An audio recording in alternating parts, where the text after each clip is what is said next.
Hello, everyone. Wade Chumney here with the Consciousness Renaissance. Here to explain a little bit further some of the things I've talked to you about concerning your system of self. We've talked about the three components of that: your body, your mind, and your heart. And I want to take a little bit of time here to talk about the development of that system of self and what that looks like. For this, we go kind of to the research of Lawrence Kohlberg, who studied something called cognitive moral development. He was a psychologist and studied human beings and how they actually behaved.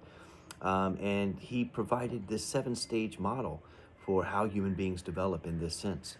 And I think this has a lot to do with how we develop our system of self to attain higher levels of consciousness, awareness, and a better, more ideal way of interacting with the world. So the lowest of these levels, the first, to translate his research into easier to understand language, would be that of fear, that you operate from a basis of fear when you make decisions out in the actual world.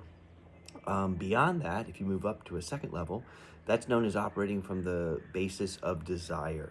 Instead of pulling away, retreating from things with fear, you actually go toward things in a desirous way.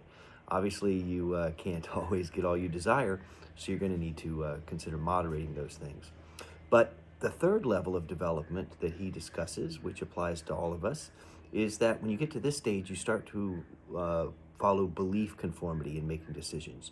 You look for a group that you agree with, some people that you share a mindset with, and you want to conform with the way they see the world. You have an in-group and an out-group.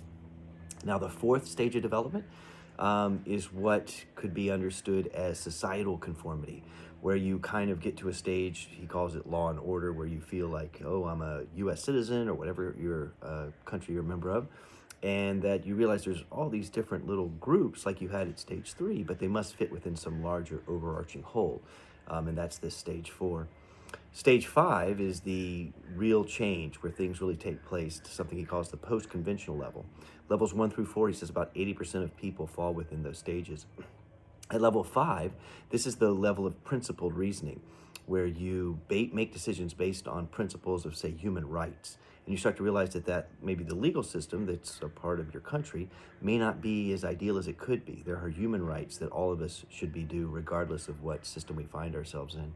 At the 6th stage, this is where I would say he would call it kind of embodiment, level of wisdom, where you're actually embodying the universal principles upon which the universe is based, and your life starts to flow a lot more easily at this stage.